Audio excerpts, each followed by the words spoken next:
함께 신앙 고백 가슴으로 오늘의 예배를 시작하도록 하겠습니다. 함께 고백하십니다. 나는 전능하신 하나님 천지의 창조주를 믿습니다. 나는 그 유일하신 아들 우리 주 예수 그리스도를 믿습니다. 그는 성령으로 잉태되어 동정녀 마리아에게서 나시고 본디오 빌라도에게 고난을 받아 십자가에 못 박혀 죽으시고 장사된 지 사흘 만에 죽은 자 가운데서 다시 살아나셨으며 하늘에 오르시어 전능하신 아버지 하나님 우편에 앉아 계시다가 거기로부터 살아있는 자와 죽은 자를 심판하러 오십니다. 나는 성령을 믿으며 거룩한 공교회와 성도의 교제와 죄를 용서받는 것과 몸의 부활과 영생을 믿습니다. 아멘, 아멘. 이제 함께 찬양합니다.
네, 오늘은 자녀를 위해 애통해야 할 우리 이런 제목으로 말씀 나누도록 하겠습니다.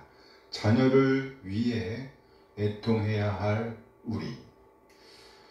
네, 미가 1장 8절에서 16절까지의 말씀입니다. 미가 1장 8절에서 16절까지의 말씀입니다.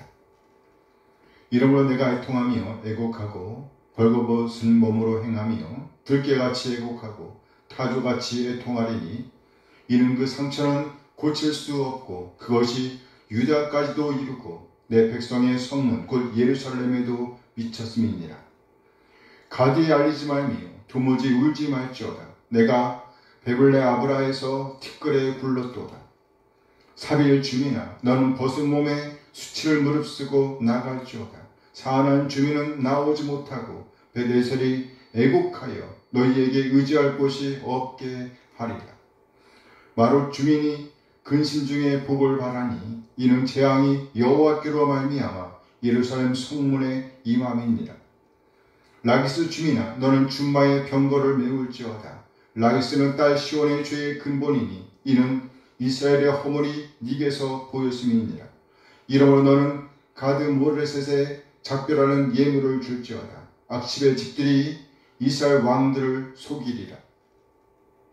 마라사 주민아, 내가 장차 너를 소유할 자로 네게 이르게 하리니 이스라엘의 영광이 아둘람까지 이를 것이라.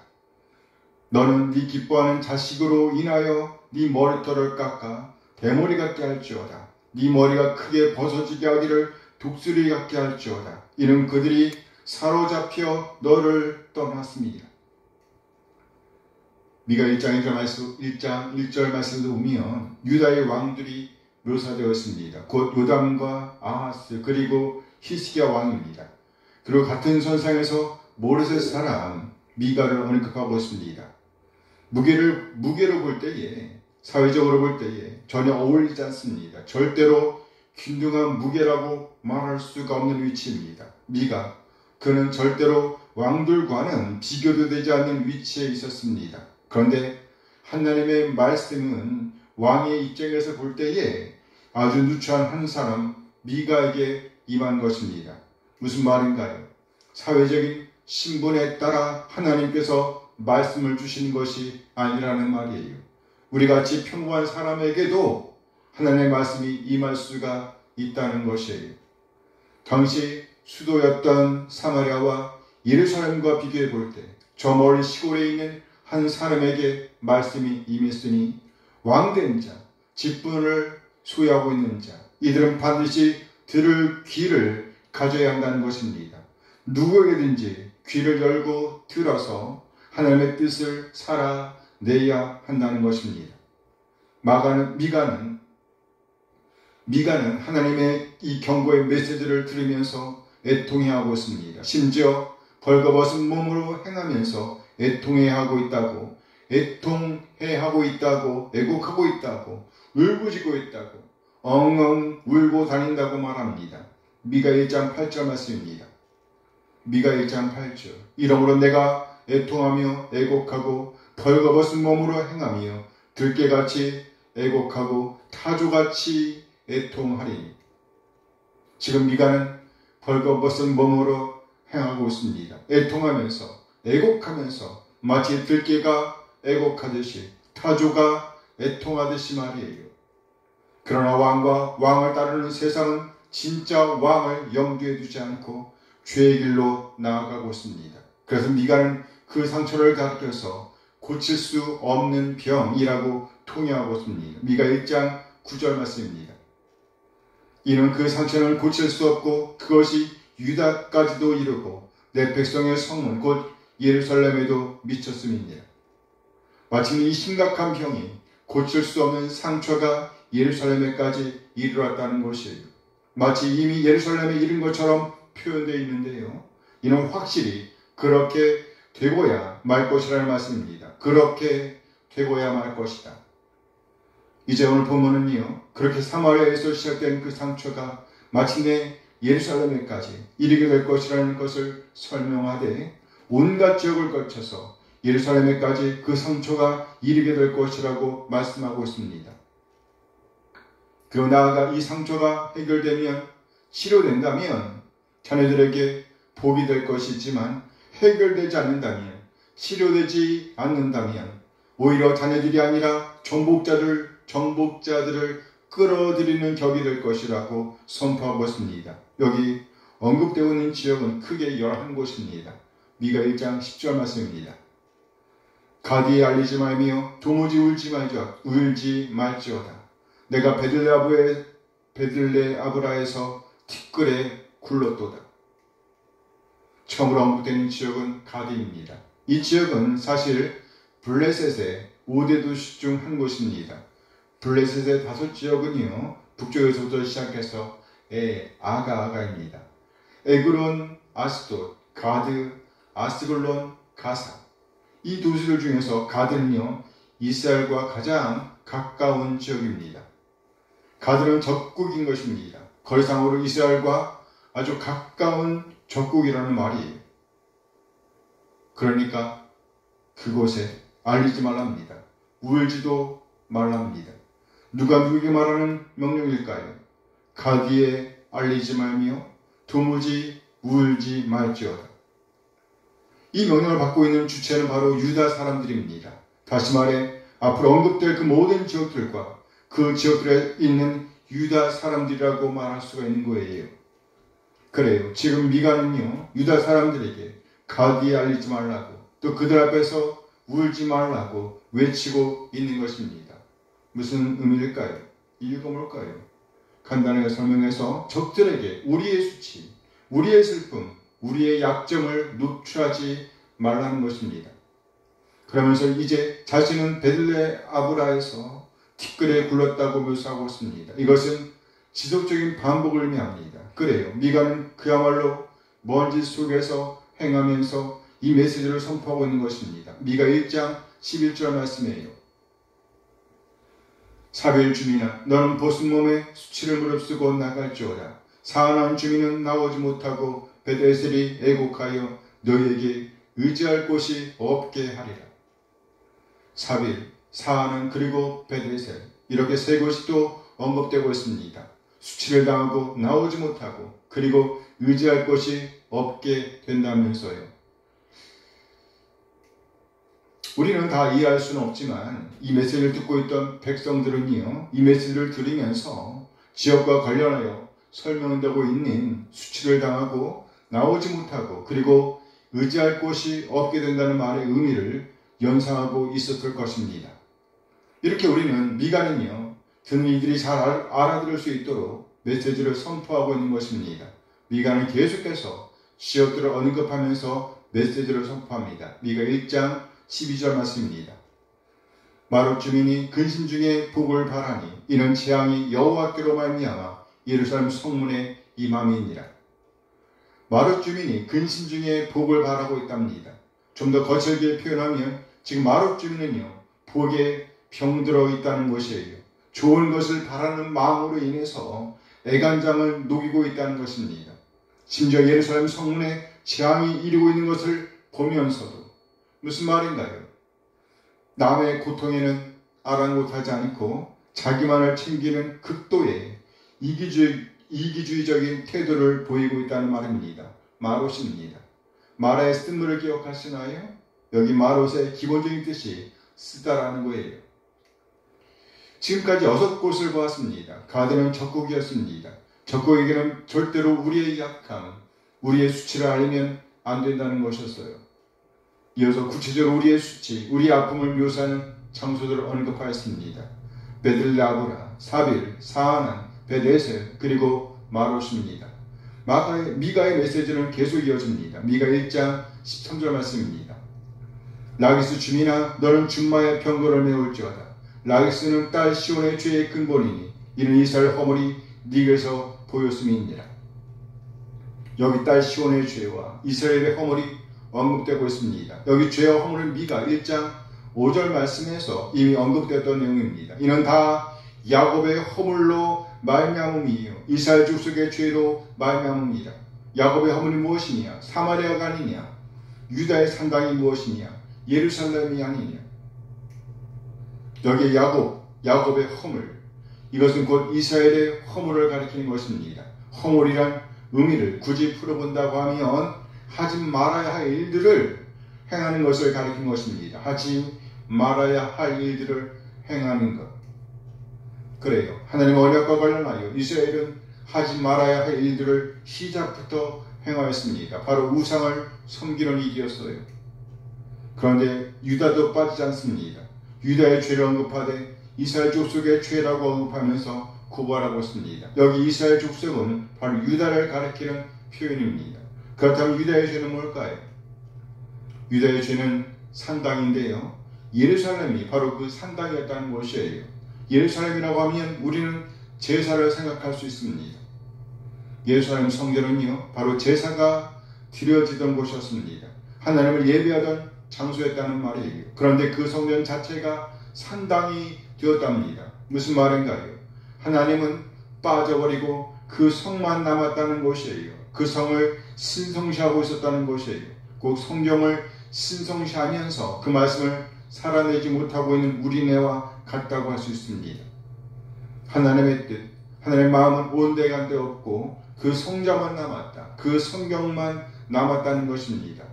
오늘 라기스가 바로 이 말씀을 받고 있는 것입니다. 다시 한번 미가 1장 13절 말씀을 봅니다. 라기스 주민아, 너는 준마의 병거를 메울지어다. 라기스는 딸 시온의 죄의 근본이니 이는 이스라엘의 허물이 네게서 보였음이니라. 이 말씀을 보면 라기스는 딸 시온과 밀접하게 관련되어 있음을 알 수 있습니다. 그리고 여기 딸 시온은요, 예루살렘을 가리킨다고 볼 수 있습니다. 그만큼 중요한 도시였다는 의미가 되는 것입니다. 그런데 그렇게 중요한 도시가 예루살렘의 죄를 전가했다는 말이에요. 그리고 라기스가 딸 시온의 전가한 죄를 가리켜서 이스라엘의 허물이라고 묘사하고 있습니다. 우상을 퍼뜨렸다는 말이에요. 진짜 왕이시는 하나님을 버리고 헛것을 숭배하게 만드는 역할을 했다는 말입니다. 그야말로 악한 영향을 끼쳤다는 말입니다. 이 일로 인해서 아주 슬픈 일이, 그야말로 감당하기 힘든 일이 미가 자신에게도 임하게 되었답니다. 미가 1장 14절 말씀입니다. 이러므로 너는 가드 모레셋에 작별하는 예물을 줄지어다. 악십의 집들이 이스라엘 왕들을 속이리라. 라기스 지역에 의해서 죄와 허물은 절정에 이르게 됩니다. 하여 이제 가드 모레셋 출신의 저자 자신이 그 땅과 작별을 고해야 하는 처지에 놓였답니다. 미가 자신조차도 자기의 거처를 떠나야 하는 처지가 되었다는 말입니다. 9절 말씀에서 언급되었던 그 치명적인 상처가 자신에게까지 영향을 미치게 되었다는 것입니다. 결코 남의 일이 아니었다는 말이에요. 도시에서 아주 먼 저기까지 아주 위급한 상황이 벌어지고 있습니다. 그렇다면 우리의 왕은 우리를 위해 무슨 일을 계획하고 있을까요? 의지하지 못할 것, 딱 봐도 속이고 있는 그것을 추정하면서 속고 있다고 오늘 성경은 지적하고 있습니다. 참으로 한심한 현실을 토라고 있는 것입니다. 악십의 집들이 이스라엘 왕들을 속이리라. 이스라엘 왕들이 속고 있다는 것입니다. 결국 유다 온 땅이 그 치명적인 상처에서 자유로울 수가 없게 된 상황을 묘사하고 있는 것입니다. 참으로 암담한 현실을 토라하고 있는 것입니다. 이제 우리는 그 다음 상황을 어렵지 않게 짐작해 볼 수가 있습니다. 미가 1장 15절 말씀입니다. 마라사 주민아, 내가 장차 너를 소유할 자로 네게 이르게 하리니 이스라엘 영광이 아둘람까지 이를 것이라. 이제는 아주 극한 상황에 직면하게 될 것이라고 선포하고 있는 것입니다. 너를 소유할 자로 네게 이르게 할 것이랍니다. 그야말로 땅을 빼앗기게 된다는 말이죠.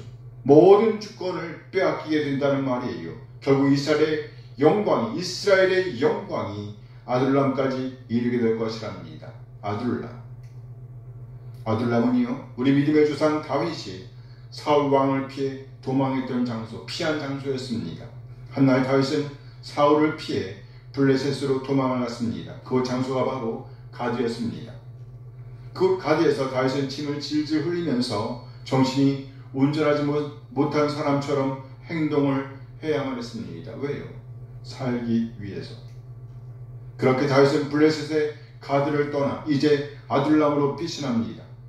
사무엘상 22장 1절 말씀이에요.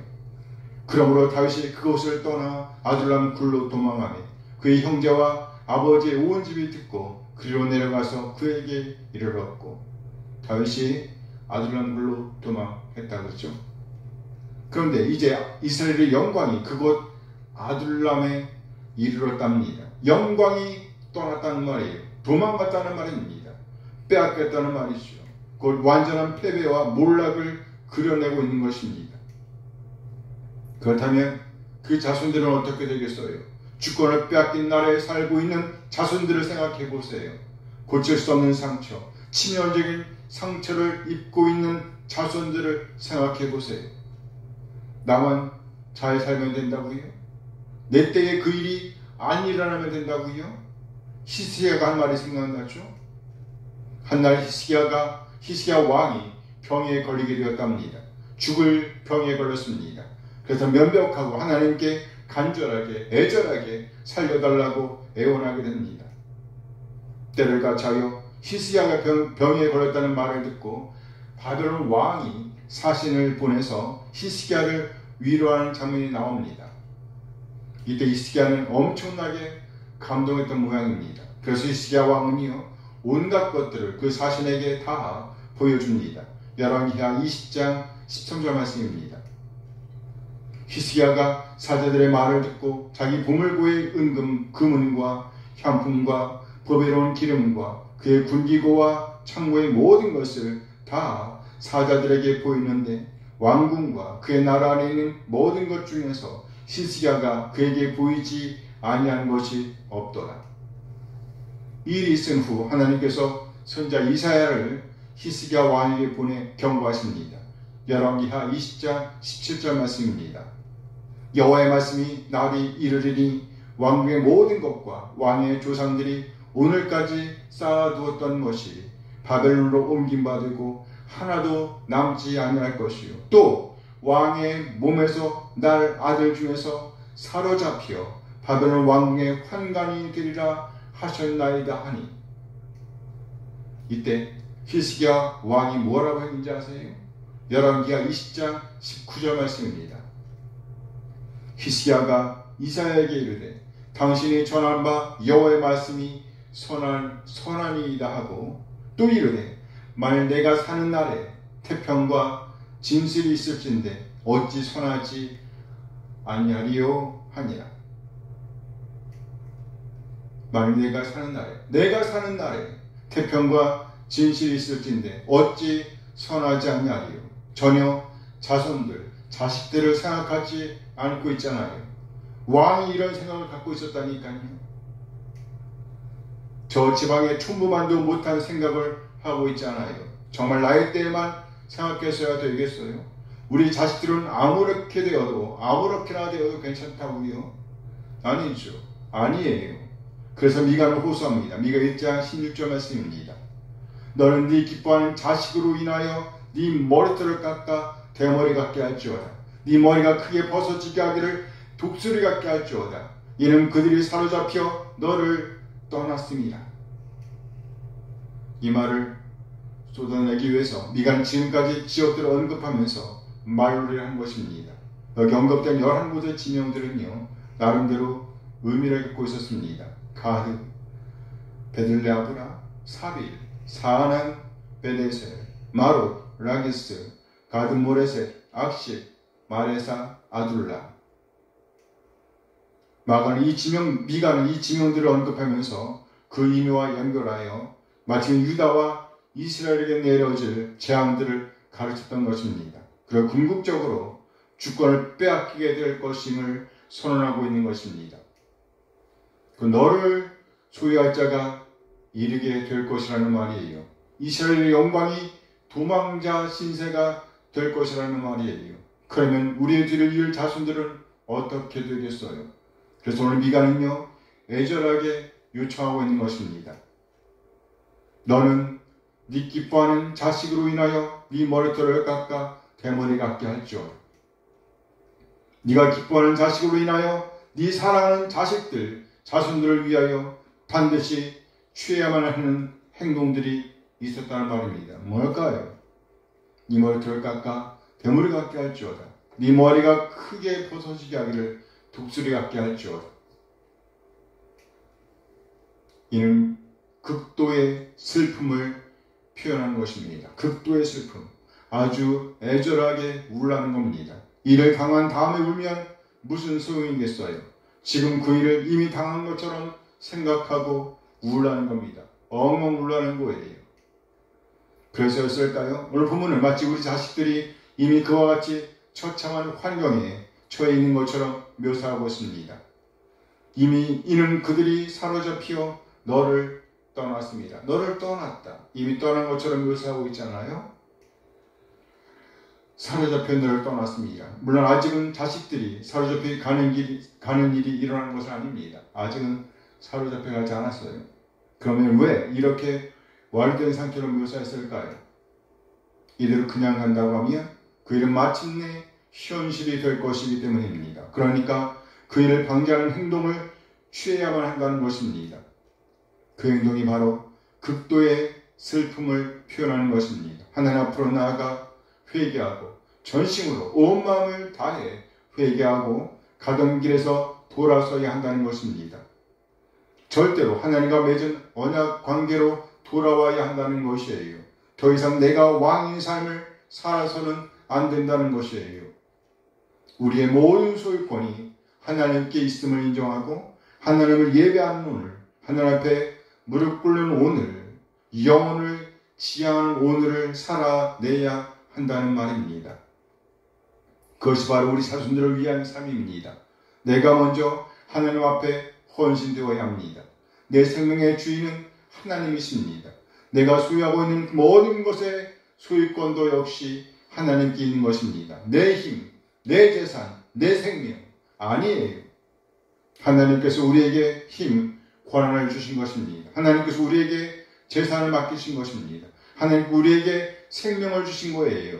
모든 주권이 하나님께 있다는 말입니다. 진짜 왕은 하나님이시라는 말이에요. 진짜 주인은 우리 하나님이시라는 말이에요. 그러면 우리 하나님의 뜻을 따라 그것들을 사용해야 하지요. 내 뜻, 내 마음대로 그것들을 사용한다면 그것은 허물이고 죄인 것입니다. 하나님과의 언약관계를 깨는 격이 되는 것입니다. 다시 한번 미가 선자의 메시지를 들어보세요. 너는 네 기뻐하는 자식으로 인하여 네 머리털을 깎아 대머리 같게 할지어다. 모두 선자의 이에 끄는 호소에 반응하게 되기를 소원합니다. 누굴 위해서요? 우리 자손들을 위하여. 아멘, 아멘. 기도하시겠습니다.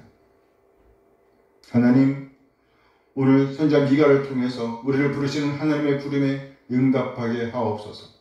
나아가 우리 자손들을 위해 가던 길을 멈추고 내가 주인이 되어 살던 삶을 멈추고 다시 하나님과의 언약관계로 돌아올 수 있도록 우리의 영을 깨워주소서. 지난 죄들을 청산하고 깨끗하게 정리하고 회개하게 하옵소서. 우리 자손들이 사로잡혀가는 것을 막고 그들이 하나님과의 언약관계를 지속할 수 있도록 돕는 우리 한 사람 한 사람 되어지길 소원합니다. 이를 위해 하나님께서 우리에게 맡겨주신 힘, 하나님께서 우리에게 힘과 능력을 주셔서 얻은 재물, 우리의 생명까지도 하나님의 뜻을 따라 사용할 수 있도록 도와주세요. 절대로 내 뜻, 내 마음대로 사용하지 않도록 도와주세요.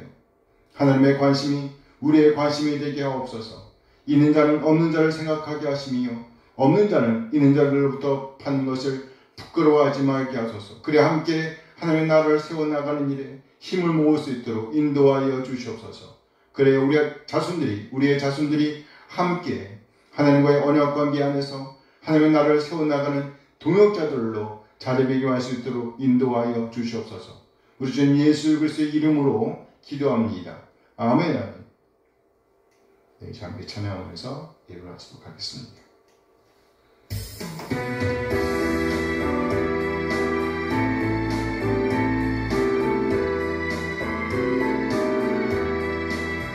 주를 경배하리, 나 경배하리, 주를 찬양하리라. 주를 경배하리, 나 경배하리, 주를 찬양하리라. 영화로운 주 이름을 모두 찬양 드리옵니다.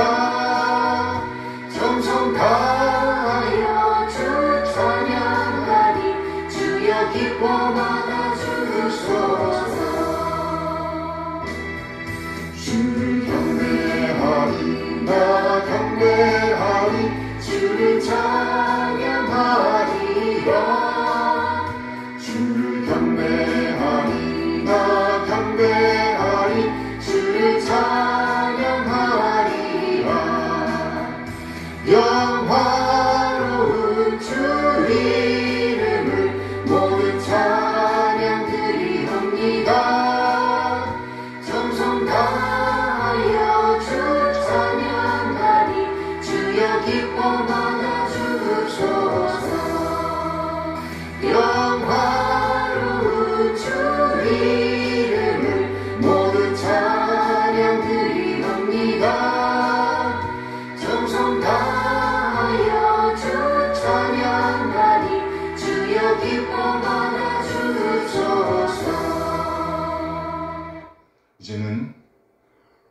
우리 주 예수 그리스도의 은혜와 하나님의 극진하게 사랑하심과 성령 하나님의 교통하심이 이제 받은 말씀에 응답하여 하나님과의 언약 관계를 바르게 세우며 자손들에게 아름다운 유산을 남겨주고 다짐하는 모든 지체들에게 늘 함께 하시길 축원하옵나이다.